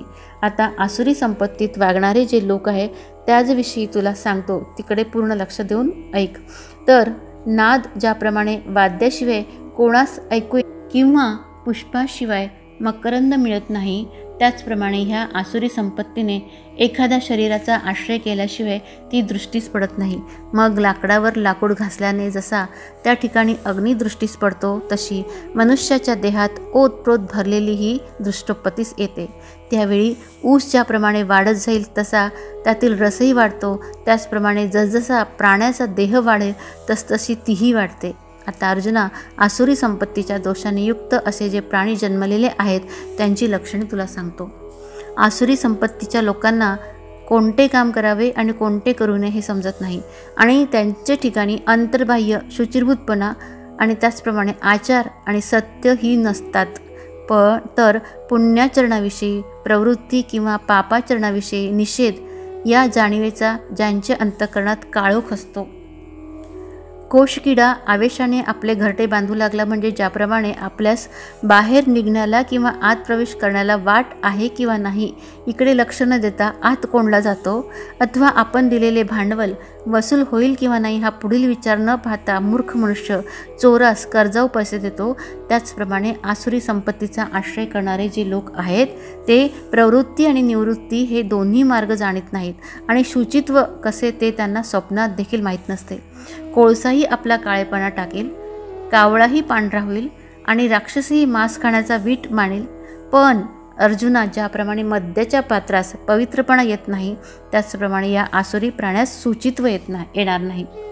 ज्यांना शास्त्रोक्त कर्माची इच्छा नसते, जे वडिलांच्या आज्ञेची वाट पाहत नाही आणि आचाराची ज्यांना ओळखही नसते, ज्याप्रमाणे शेळी हवा तो पाला खाते किंवा वारा वाटेल तिकडे वाहतो, तसाच अग्नी एकदा भडकल्यावर हवा तो पदार्थ जाळून टाकतो, त्याचप्रमाणे आपले इच्छेला पुढे करून आसुरी संपत्तीचे लोक आचरण करतात आणि सत्याबरोबर त्यांचे नेहमी हाडवैर असते.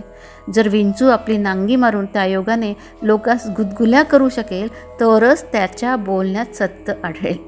गुदद्वारातून निघणारा वारा जर सुगंधयुक्त निघेल तरच आसुरी संपत्तीच्या लोकांजवळ सत्य सापडेल. अशा प्रकारे काहीही न करताही ते स्वभावतःच वाईट असतात. समजलास? आता त्यांचे बोलण्याचा नवला तुला सांगतो. एरवी उंटाच्या ठिकाणी पाहू गेले तर त्याचा कोणता अवयव नीट आहे म्हणून सांगता येईल, त्याचप्रमाणे आसुरी संपत्तीच्या लोकांची स्थिती आहे. परंतु प्रसंगानुसार सांगतो ती ऐक. आता जी आम्ही भाषणे सांगणार आहोत ती म्हणजे धुराड्याच्या तोंडातून ज्याप्रमाणे धुराचे लोट बाहेर निघतात त्याप्रमाणे असतात असे समज. हे जग लबाड, धर्माची स्थिती ज्यात नाही असे ईश्वररहित, संयोगजन्य आणि ज्याला काम हेच मूळ कारण असे आहे. दुसरे काय असे ते म्हणतात. तर विश्व हे अनादी चालत आलेले आहे आणि त्या ठिकाणी ईश्वर हा सर्वात श्रेष्ठ असून तेथील नियंता आहे आणि तेथील चावडीवर वेद हा न्याय आणि अन्याय यांचा उलगडा करतात. वेद ज्याला अन्याय ठरवतात त्याला नरक भोगाची शिक्षा होते आणि न्याय ठरवतात तो सुखाने स्वर्गवास भोगतो. पार्था, अनादी कालापासून चालत आलेली जी ही विश्वाची व्यवस्था तिला हे सर्व खोटे आहे असे ते म्हणतात. ज्यांना यज्ञाचे वेड लागले आहे ते यज्ञ करून फसतात, ज्यांना देवांची पूजा करण्याचे वेड लागले ते मूर्तीपूजा करतात आणि जे समाधी योगाने भ्रम पावले आहेत ते हा संसार टाकून भगवी वस्त्रे पांघरून योगी होतात. या जगात आपल्या सामर्थ्याने ज्याचा उपभोग घेता येईल त्या वाचून दुसरे पुण्य आहे का? सर्व विषयो उपभोग एकत्र करून अंगात शक्ती नसल्यामुळे त्यांचा उपभोग ज्याला घेता येत नाही तेच पाप होय. श्रीमान लोकांचे प्राणहरण करणे हे जरी खरोखर पाप आहे तरी त्यांचे सर्व धन आपल्या हातात येते हे पुण्यफळ होय. जो बलवान असतो तो अशक्ताचा नाश करतो. हे जर पाप म्हणावे तर मोठे मासे लहान माशास खातात तर त्यांचे निस्संतान कसे होत नाही आणि दोन्हीकडील कुळे शोधून प्रजा उत्पन्न करण्याच्या हेतूने जर मुलामुलींचे मुहूर्तावर विवाह करतात तर पशुपक्षादिकास जी अनिवार्य संतती होते त्यांची सुमुहूर्त पाहून पावलोपावली कोण लग्न लावतो?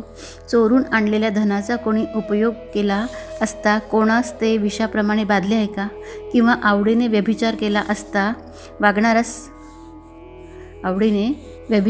असता कोणास कोड उत्पन्न झाले आहे का?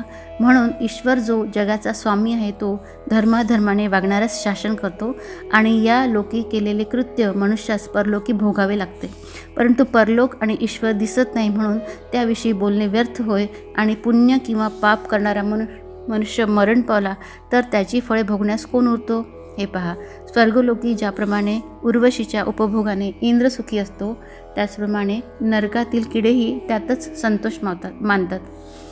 म्हणून नरक किंवा स्वर्ग हे पापकर्माचे किंवा पुण्यकर्माचे फल नाही, कारण दोन्ही ठिकाणी कामाचाच सुखोपभोग प्राप्त होतो. यास तो कामाच्या इच्छेने स्त्री पुरुष एकत्र झाले असता सर्व जगाची उत्पत्ती होते आणि आपल्या हिताकरता जी जी इच्छा करून आपण काही मिळवतो त्याचा आपल्यास वीट आल्यावर द्वेष उत्पन्न होऊन आपली इच्छाच त्यास नाश करते. याप्रमाणे जगाच्या उत्पत्तीस कामा वाचून दुसरे काही नाही असे असुर लोक मानतात. आता ह्या निंद्य बोलण्याचा जास्ती विचार नको, कारण याविषयी चर्चा करणे केवळ व्यर्थ होय. या पूर्वोक्त दृष्टीचा आश्रय करून ज्यांचे स्वभाव दुष्ट झाले आहेत, जे विषय लंपट झाले आहेत, जे भयंकर कर्मे करणारे आणि सर्वांशी वैर करणारे आहेत, असे आसुरी संपत्तीतील लोक जगाचा नाश करण्यास उत्पन्न झालेले असतात आणि ईश्वराचा तिटकारा करून नुसती बडबड करतात. इतकेच नव्हे तर त्यांच्या चित्तात एक निश्चय नसतो, किंबहुना आपण पाखंडी आहो असे म्हणून घेऊन नास्तिकपणाचे हाड आपल्या जीवात ते रोवून घेतात. मग स्वर्गाविषयी श्रद्धा किंवा नरकाचे भय याविषयी त्यांच्या मनात काही एक वागत नाही. मग वीरा अर्जुना, हे आसुरी लोक देहरूपी खोड्यात सापडून अपवित्र जलाच्या नाशवंत बुडबुड्याप्रमाणे विषयरूपी चिखलात बुडतात. ज्यावेळेस जलचरांचा मृत्यू ओढवतो त्यावेळेस त्यांना धरण्याकरता डोहावर कोळी लोक जमून जाळी टाकतात, किंवा शरीरपतनाची वेळ आल्यावर रोग उद्भवतात, किंवा प्रजेला पीडा व्हायची असली म्हणजे ज्याप्रमाणे धूमकेतू आकाशात उगवतो त्याचप्रमाणे लोकांचा नाश होण्याची वेळ आली म्हणजे असुर उत्पन्न होतात. ज्याप्रमाणे अशुभ पेरले असतात त्याला अशुभच कोंब येते, त्याचप्रमाणे हे पापाचे चालते बोलते कीर्तिस्तंभच आहेत. आणि ज्याप्रमाणे अग्नीला मागे अथवा पुढे आलेली वस्तू जाळण्याशिवाय दुसरे कर्तव्यच नसते, त्याचप्रमाणे त्यांच्याजवळ येणारा मनुष्य चांगला असो अथवा वाईट असो त्याचा हे नाशच करतात. परंतु ज्या समारंभाने ते आपली कृत्ये करतात त्यांचे वर्णन करतो ते एक. असे श्रीनिवास पार्थास म्हणाले. अनिवार्य कामाचा स्वीकार करून मोहाने भलताच ग्रह धरून ते दुराचारी आणि दंभ, मान व मद यांनी युक्त असे लोक कर्मे करण्यास उद्युक्त होतात. तर जाळ्यात कधी पाणी साठवता येत नाही व अग्नीला काष्टे कधी पुरी होत नाही, अशा दुर्धर वस्तूंप्रमाणे जो नेहमी बुभुक्षित असतो त्या कामाला आपले मनात आश्रय देऊन हे पांडवा जे दंभ आणि मान यांची त्यात भर घालतात. माजलेल्या हत्तीस ज्याप्रमाणे दारू पाजल्यावर तो अधिक उन्मत्त होतो, त्याचप्रमाणे अंगात मदाचा ताठा भरलेले ते आसुरी संपत्तीने युक्त असे लोक जो वृद्ध होतात तो आपणास मोठे दृढाचार्य असे मानतात आणि ते कोणतीही गोष्ट दुराग्रहाने तडीस नेल्याशिवाय ठेवीत नाही.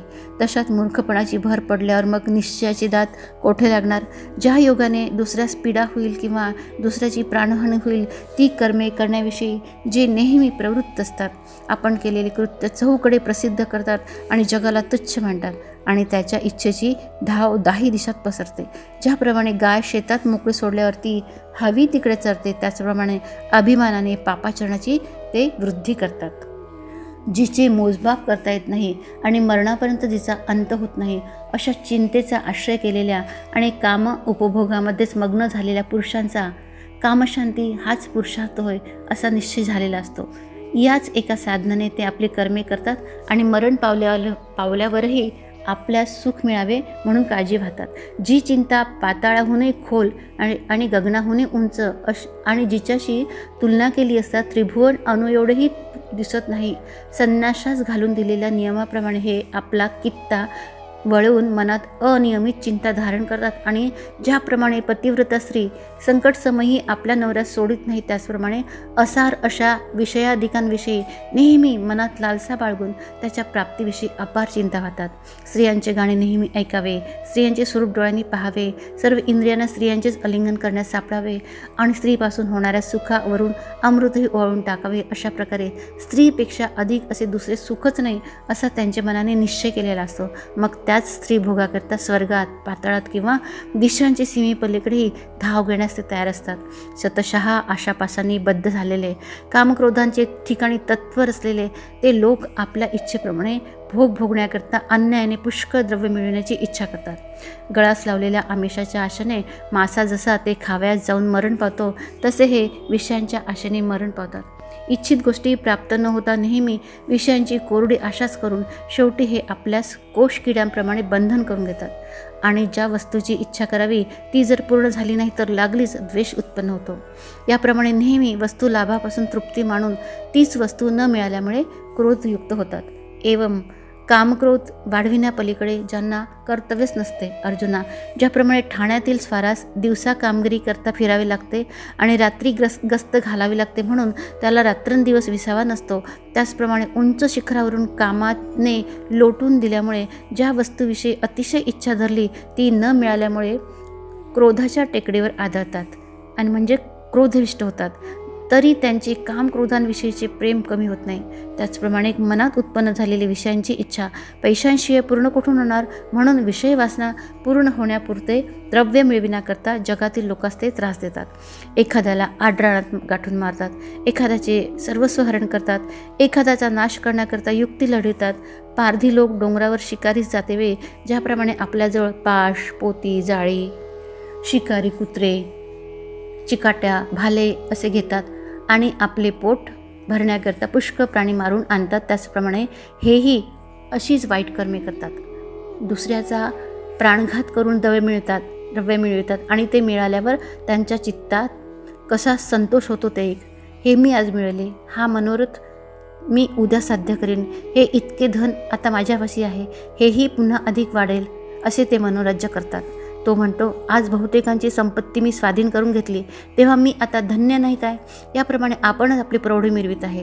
तो त्याचे मनात लागलीच इच्छा उत्पन्न होते की आणखी पुष्कळ लोकांचे द्रव्यहरण करून आणू. जेवढे काही आज आपण मिळविले आहे तेवढ्या भांडवलावर जे काही आणखी चराचरांपैकी शिल्लक असेल तेवढे मिळवीन. जोग्या श्रीमंतांजवळ आणखी जी काही स्थावर जंगम संपत्ती शिल्लक असेल तीही हरण करून आणेल. याप्रमाणे या विश्वातील सर्व संपत्तीचा मीच मालक होईल. मग ज्याच्या पुढे दृष्टी फिरवीन त्याला राहू देणार नाही. हा शत्रू मी मारला, दुसरे आणखी देखील मारील. मी मोठा समर्थ, मी विषय भोग घेणारा, मी संपन्न, मी बलवान आणि मीच सुखी आहे असे ते मानतात. हे आजपर्यंत नष्ट केलेले शत्रू थोडे आहेत, तर आणखी दुसरे जे बलाढ्य आहेत त्यांनाही जिंकीन आणि मग मी एकटाच मोठ्या लौकिकाने नांदेन. मग माझे जे सेवक होतील त्याखेरीज इतरांचा मी नाश करीन. किंबहुना या सर्व चराचराचा मी ईश्वरच होईल. मी या मृत्यूलोकाचा राजा असून सर्व सुखांचा उपभोग घेईन. म्हणून माझे ऐश्वर्य पाहून इंद्रही लाजेल. मी काय वाचा मने करून जे करीन ते सिद्धीस कसे जाणार नाही. आणि माझ्या वाचून दुसरा आज्ञा करणारा कोण असणार. महाबलवान असा जो मी त्या मला पाहिले नाही तोपर्यंतच काळाच्या बळाची प्रतिष्ठा आहे. आणि मी तर सुखाची केवळ रासच आहे. धनाढ्य मी, कुलीन मी, या जगात माझ्यासारखा दुसरा कोण आहे. मी यज्ञ करण्याच्या कामात सर्वांवर कडी करीन आणि नट वगैरे लोकांना विशेष देणग्या देईन आणि आनंद पावेन. अशा प्रकारे अतिशय मूढ होऊन ते बडबड करतात. कुबेर संपन्न आहे खरा, परंतु त्याच्याने माझी बरोबरी करवणार नाही. आणि माझ्या संपत्तीप्रमाणे श्री विष्णूचीही संपत्ती नाही. माझ्या कुळाचा नावलौकिक किंवा आप्तवर्गाचा समुदाय यांच्या मानाने सृष्टीकर्ता ब्रह्मदेवी थोडा कमीच होईल. म्हणून लोक जो ईश्वराधिकांचा लौकिक गातात तो व्यर्थ असून माझी बरोबरी करणारा कोणीही सापडणार नाही. आता मारणाधिकांचा जो लोभ झाला आहे त्यांचा मी जीर्णोद्धार करेन आणि लोकास पीडा करणारे जे यज्ञयाग ते करीन. माझ्या ऐश्वर्याचे जे वर्णन करतील किंवा माझी स्तुती करतील आणि नाच तमाशे करून मला जे संतोष वितील त्यांना ते मागतील त्या वस्तू मी देईन. मादक अन्न खाऊन, मद्य वगैरे पिऊन, स्त्रियांना अलिंगन देण्यात या त्रिभुवनात मी तल्लीन होईन. असे आणखी काय म्हणून सांगू. ज्यांना आसुरी प्रकृतीचे वेड लागले आहे ते अशा प्रकारे आकाश पुष्पांचा अपरिमित इच्छेने वास घेतात. अशा प्रकारे अनेक मनोरथांनी ज्यांचे चित्त विक्षिप्त झालेले आहे, जे मोहजालाने वेढलेले आहे आणि कामभोगामध्ये अत्यंत आसक्त झाले आहे, ते पुरुष अमंगल नरकामध्ये पडतात. ज्याप्रमाणे संनिपात झालेला रोगी हवे ते बरळतो त्याचप्रमाणे आसुरी संपत्तीने वेड झालेले लोक हव्या त्या कल्पना तोंडाने बघतात असे समज. अज्ञानरूपी धूळ आशारूपी वाळवटीच्या सपाट्यात सापडल्यावर मनोरथरूपी आकाशात वाटोळी फिरत असते. त्याचप्रमाणे ज्याप्रमाणे आषाढाचे महिन्यात एकावर एक असे पुष्कळ ढग येतात किंवा समुद्रात लाटांवर लाटा येतात त्याप्रमाणे ते अखंड कामाची इच्छा करतात. मग मनोरथ रूपी वेल मनात पसरल्यावर ज्याप्रमाणे काट्यांवरून कमळे ओढली असता फाटून जातात किंवा पार्था ज्याप्रमाणे दगडावर हंडी आपटली असता फुटते त्याप्रमाणे त्यांच्या मनोरथांचे तुकडे तुकडे होतात. तेव्हा जो रात्र वाढेल तो काळोखही वाढतो. त्याचप्रमाणे जे अज्ञान वाढेल ते त्यांच्या अंतःकरणात मोह वाढतो आणि जो मोह वाढेल तो विषय वासनेची वृद्धी होते. आणि विषय तर पातकाला कारण आहे.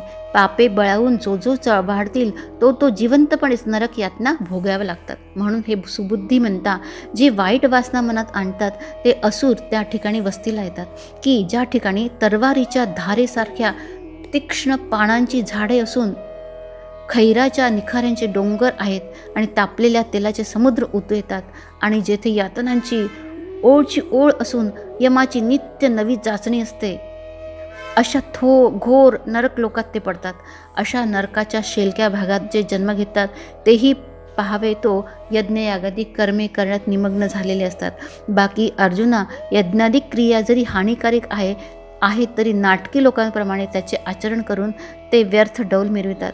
वेश्या ज्याप्रमाणे आपल्या यजमानांच्या आश्रयाने आपल्या सौभाग्यवती मानून संतोष मानतात, आपणच आपली प्रशंसा करणारे, ताठ्याने वागणारे, धनाच्या आणि थोरपणाच्या गर्वाने उन्मत्त झालेले तो लोक शास्त्रविधीला सोडून दांभिकपणाने केवळ नावाचे यज्ञ करतात.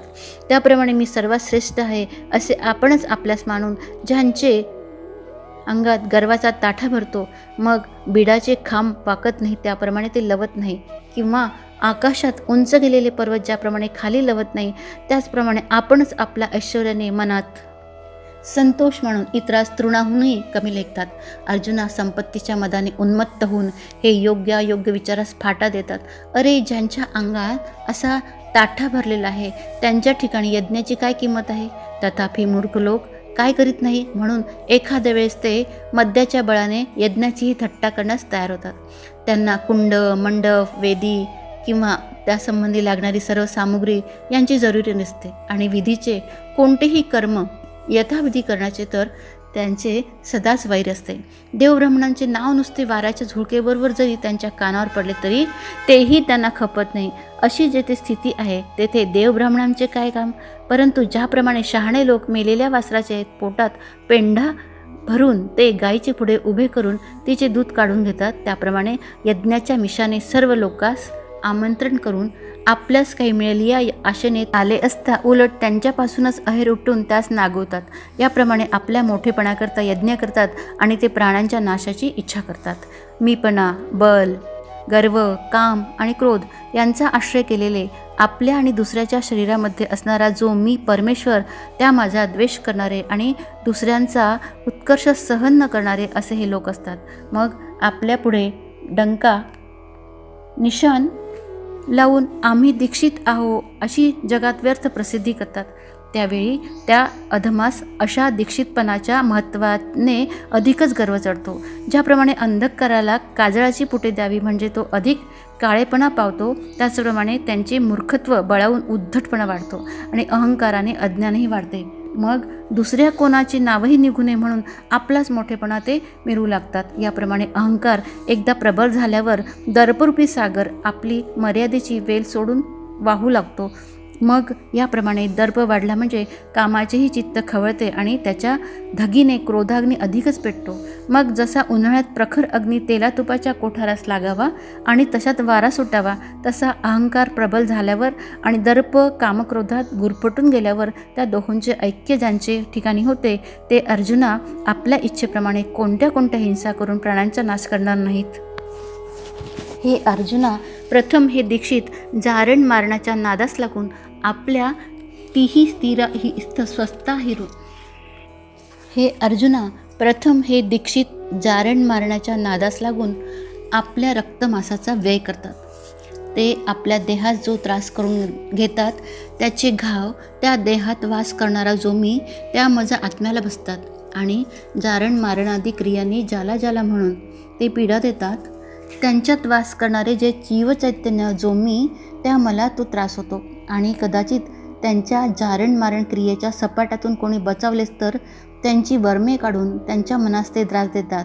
सती, सत्पुरुष, दानशील, यज्ञ करणारे, जे अलौकिक तप करणारे आणि संन्यासी किंवा भक्त, महात्मे पुरुष किंवा ज्यांची घरे श्रौत्राधिक होमकर्माने पवित्र झालेली आहेत, ही जी माझी आवडती आणि राहण्याची स्थळे आहेत, त्यांना द्वेषरूपी काळकूट विषाने तीक्ष्ण केलेले दुःशब्दरूपी बळकट बाण मारतात. त्या साधुद्वेषी आणि क्रूर अशा पापी नराधमांना संसारातील अतिशय दुःखदायक अशा आसुरी योनीमध्येच मी निरंतर जन्मास घालतो. याप्रमाणे जे सर्व प्रकारे माझ्याशी वैर करण्यास प्रवृत्त होतात त्या पाप्यांना मी कोणती शिक्षा देतो ती एक. तर मनुष्य देह धारण करून जे या जगात आपले कर्तव्य काय ते विसरतात, त्यांची मनुष्य देहरूपी पदवी हरण करून मी त्यांना अशा स्थितीत ठेवतो की जी क्लेशरूपी गावाचा उकिरडा व संसारपुरीचा पाणवठा अशी जी तमोयोनी तेथील त्या मूर्खास वतनदार करतो. मग भूक लागली असता ज्यांना गवतही खाण्याची सोय नाही अशा वाघ, विंचू इत्यादी रानात राहणाऱ्या योनीत त्यांना घालतो. त्या योनीत ते भुकेने अतित्रस्त झाले म्हणजे आपल्या अंगाचे लचके तोडून तोडून खातात आणि मरतात आणि पुन्हा त्याच योनीत कित्येक वेळा जन्म घेतात. किंवा जो आपणच खाऊन गरळ ओकतो व तिच्या धगीने त्याची त्वचा जळून जाते त्या सर्पाच्या योनीत त्यांना घालून नेहमी बिळात कोंडून ठेवतो. परंतु आत घेतलेला श्वास बाहेर टाकता येईल इतका थोडा वेळही त्या दुर्जनास मी विश्रांती मिळू देत नाही. याप्रमाणे ज्यांची माफ करता येत नाही असे कल्पचे कल्प त्यांना अशा क्लेशदायक योनीत ठेवतो. परंतु त्यांना ज्या ठिकाणी जावयाचे आहे त्या मार्गातील हा पहिला मुक्काम होय. मग त्या ठिकाणी गेल्यावर त्यांना याहीपेक्षा भयंकरशी दुःखे सहन होणार नाहीत का? करावीच लागतील. अर्जुना, आसुरी योनीला पावलेले ते पुरुष जन्मोजन्मी अधिकच मूढ होऊन मला न पावता उत्तरोत्तर अधमगतीला प्राप्त होतात. अशा प्रकारे या आसुरी संपत्तीचा महिमा असा आहे की ज्याच्या योगाने अधोगती प्राप्त होते.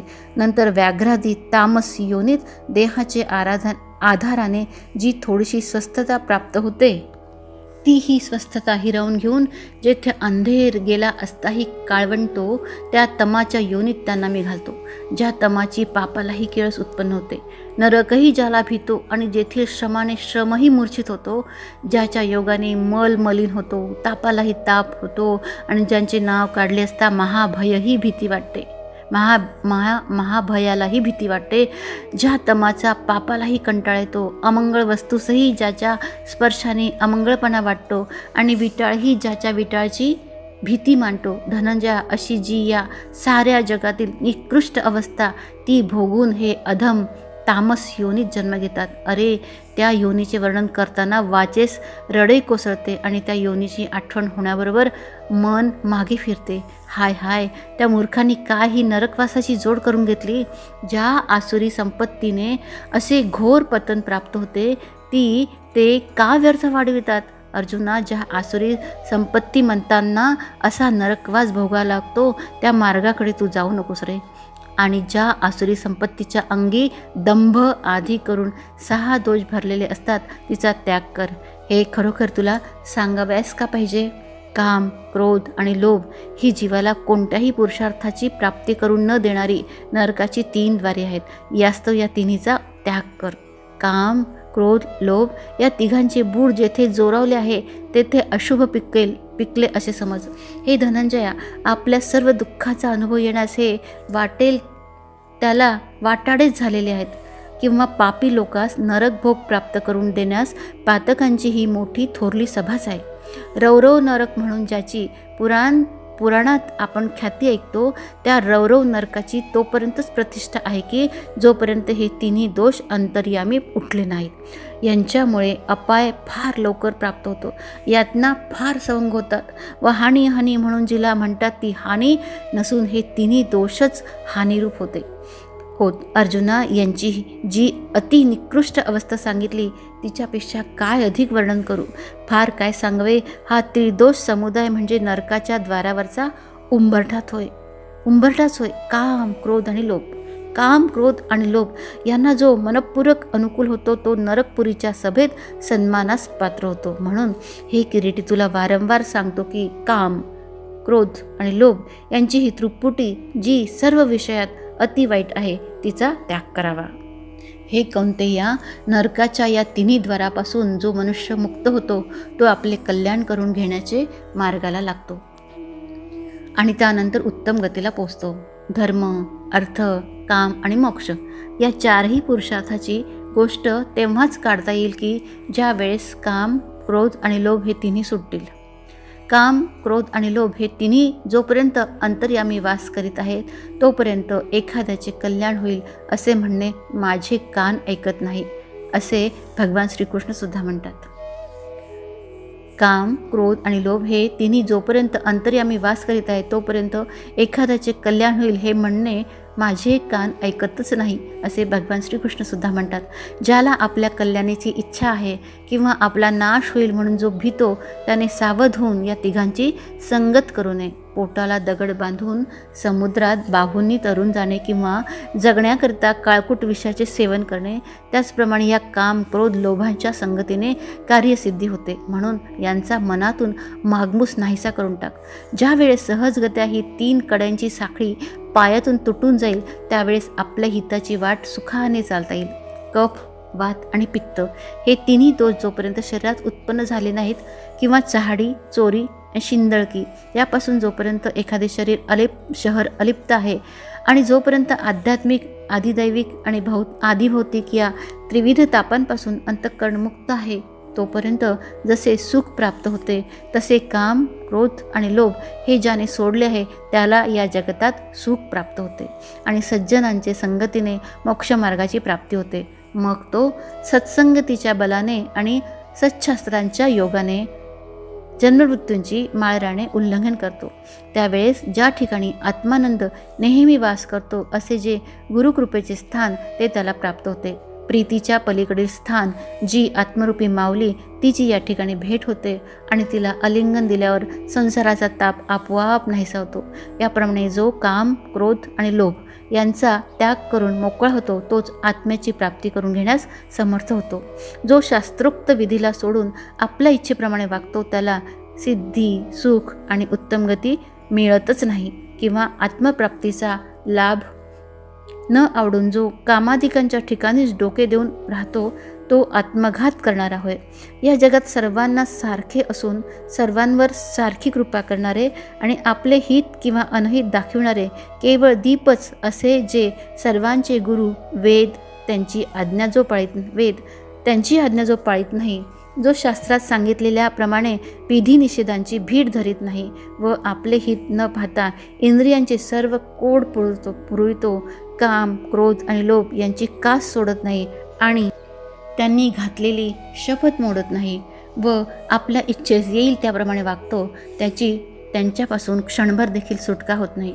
सुखाची गोष्ट तर स्वप्नात देखील त्याचपासून दूर असते आणि परलोकास तो अंतरतो यात शंकाच नाही, परंतु त्याला या लोकींचेही भोग भोगण्यास मिळत नाही। तर एखादा ब्राह्मण नदीच्या तीरी स्नानसंध्या करीत असता माशावर मन जाऊन तो धराव्यास गेला असता त्याचे कृत्य लोकांनी पाहिल्यावर जसे त्यास ते नास्तिक असे म्हणतात, म्हणून अर्थात त्याची माशाविषयी इच्छाही पुरी होत नाही आणि तो ब्रह्मत्वासही मुक्तो। त्याचप्रमाणे विषयांच्या नादाला लागून ज्याने परलोक पालथा घातला आणि इहलोकही पाहू गेले असता जो मृत्यूच्या सपाटात सापडला, याप्रमाणे त्याला परलोकही नाही आणि स्वर्गही नाही आणि ज्याला इहलोकही विषयांचा भोग भोगाव्यास सापडत नाही तेथे मोक्षप्राप्तीची गोष्ट कशाच बोलायला पाहिजे। म्हणून कामाच्या वृद्धीने जो विषयांचे सेवन करू पाहतो त्याला विषय भोगाव्यास मिळत नाही, स्वर्गही प्राप्त होत नाही आणि तो उद्धरूनही जात नाही। यास्तव कार्य अथवा अकार्य यांचा निर्णय करण्याच्या कामी तुला शास्त्र हेच प्रमाण आहे। शास्त्राने सांगितलेले कर्म समजून घेऊन ते या लोकी करणे तुला योग्य आहे। यास्तव बापा अर्जुना, ज्याला आपले कल्याण व्हावे अशी इच्छा आहे त्याने वेदात सांगितलेल्या गोष्टींची अवज्ञा करू नये। पतीच्या मर्जीप्रमाणे पतिव्रता स्त्री वागून अनायासेच आपले हित करून घेते किंवा श्री गुरूंच्या आज्ञेकडे लक्ष देऊन जो वागतो तो शिष्य आत्मप्राप्ती करून घेतो। फार काय, परंतु आपणच ठेवलेली ठेव हाती येण्याकरता ज्याप्रमाणे दिव्याचा उजेड अगत्य पुढे करावा लागतो त्याचप्रमाणे पार्था सर्व पुरुषार्थाचा स्वामी होण्याची ज्याला इच्छा असते त्याने श्रुती आणि स्मृती यांना चिरसावन मानलेच पाहिजे। जी गोष्ट करू नये म्हणून शास्त्रात सांगितले आहे ते राज्यही असले तरी तृणासमान मानावे आणि गोष्टीचे सेवन करावे असे सांगितले आहे ते मारक विष असले तरी घ्यावे। हे सुभटा, याप्रमाणे जो वेदांची एकनिष्ठपणे आज्ञा पाळतो त्याची आणि अनिष्ठाची गाठ कोठून पडणार?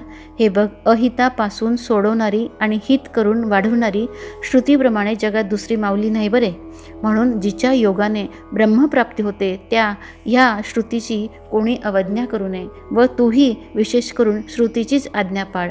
अर्जुना, मागील जन्मी धर्माचरण केल्यामुळे या जन्मी सच्छास्त्रे यथार्थ करण्यास तू उत्पन्न झाला आहेस आणि धर्मराजाचा तू भाऊ असल्यामुळे धर्मानुज हे नाव तुला सहज प्राप्त झाले आहे। तेव्हा तू वेदबाह्य वर्तन करू नको। कार्याचा विचार करण्याकरता शास्त्रे नीट समजून घे आणि जे वाईट कृत्य आहे त्याचा त्याग कर। मग खरोखर जे उत्तम कर्तव्य आहे ते स्वतः अगत्यपूर्वक आचरावे। हे सुबुद्धिमंता, आज तुझ्या हातात जगाने प्रमाण मांडण्याजोगा शिक्का असल्यामुळे खरोखर लोकांनी तुझे आचरणाचा कित्ता वळवावा अशी तुझी योग्यता होईल। याप्रमाणे आसुर वर्गाची सर्व लक्षणे सांगून त्यांचा निर्णयही देवांनी अर्जुनास सांगितला। यावर तो पांडुपुत्र अर्जुन अंतर्यामी सद्भाव ठेवून जे काही विचारेल ते सावधान चित्ताने ऐका। श्री व्यासांनी आज्ञा केल्याप्रमाणे संजयाने धृतराष्ट्र राजाचा वेळ घालविला। याप्रमाणे निवृत्ती महाराजांच्या कृपेने मीही तुम्हाला सांगेन. तुम्ही संत मंडळी जर माझ्यावर कृपादृष्टी कराल तर तुम्हास मान्य होईल असेच मी बोलेन. म्हणून ज्ञानदेव म्हणतात, आपले अवधान देऊन शिष्यावर प्रसाद करावा म्हणजे मी कृतकृत्य होईन. अध्याय 16. जय जय रामकृष्ण हरी. जय जय रामकृष्ण हरी. जय जय रामकृष्ण हरी. श्रीकृष्ण गोविंद हरी मुरारी. हे नाथ नारायण वासुदेव.